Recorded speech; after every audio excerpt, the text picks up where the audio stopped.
Ayeza was known for her beauty.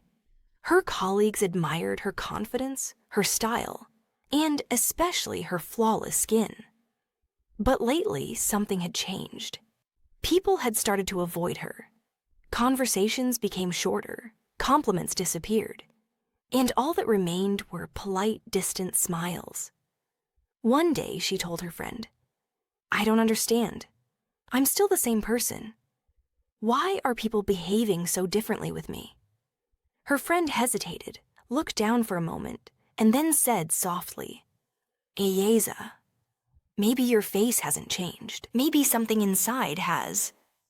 Those words stayed with Ayeza. They disturbed her so much that she decided to take a break and spend some quiet time reflecting.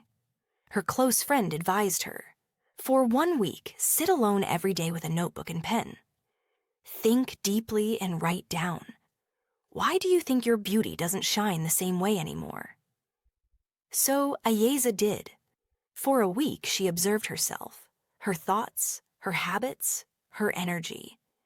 At the end, she came up with a list of reasons why she no longer looked or felt attractive.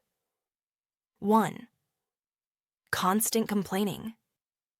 Every morning, Ayeza would sigh and start her day with, "Ugh, traffic again. I'll be late, and then I'll have to hear my manager's nagging. Nothing ever goes right for me." According to Islam, constant complaining is a form of kufr inimah, ungratefulness for Allah's blessings. The Prophet ﷺ said, "Whoever is not grateful to people is not grateful to Allah." Psychologically, this habit trains the brain to focus only on negativity and overlook the good. Spiritually, it darkens the heart and makes blessings feel like burdens. Over time, Ayeza's energy became heavy. Her face looked dull, her voice grew harsh, and people started avoiding her because of her irritability. That's when she realized, true glow doesn't come from makeup, it comes from gratitude. 2. Gossip and betrayal of trust. Ayeza had a fear of missing out. She always wanted to know everything about everyone. She would dig into people's secrets, but couldn't keep them to herself. One day, a coworker confronted her. "I trusted you, Ayeza." That was confidential. How could you share it with others? When Ayeza reflected on that moment, her heart sank. She remembered the Quranic verse where Allah warns, "Do not backbite one another." Would any of you like to eat the flesh of his dead brother? In Islamic psychology, gossip often stems from insecurity, trying to feel superior by putting others down. Every time Ayeza spoke ill of someone, she was feeding her ego, not her soul. 3. Envy and comparison. Scrolling through Instagram, Ayeza would feel a pang of jealousy. Her friend got engaged. Another bought a new car. She would comment, "MashaAllah," but deep down she would think, "Why not me? Why isn't my engagement happening? Why don't I have what they have?" The Prophet ﷺ said, "Beware of envy, for it eats away good deeds just as fire eats wood." Psychologically, envy damages self-worth. Spiritually, it's a silent doubt in Allah's qadr, His divine plan. Her friend then gave her a simple exercise. For everyone you feel jealous of, make dua for them. Wish them even more success.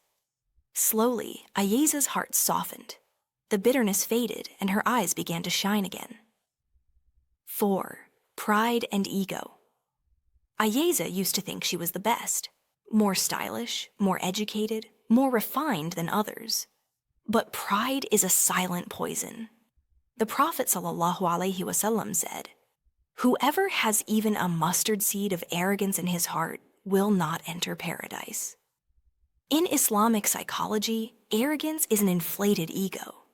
It blinds you from your own flaws and distances you from humility, tawadu. Ayeza realized that people weren't jealous of her. They were simply repelled by her ego. 5. Neglecting Salah.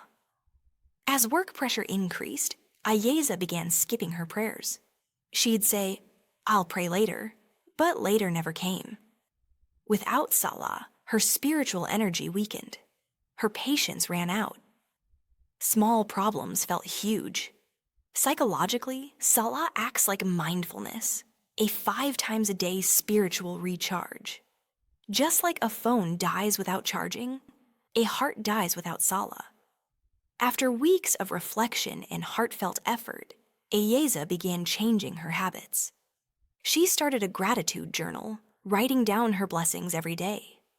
She guarded her tongue from gossip. She started feeling genuinely happy for others. She practiced humility and restarted her Salah. Gradually, her inner peace returned, and so did her glow. But this time, people noticed her not for her looks, but for her light. One coworker smiled and said, "Ayeza, you're glowing these days. What skincare are you using?" She smiled back and said, "It's called shukr, sabr, and salah, gratitude, patience, and prayer."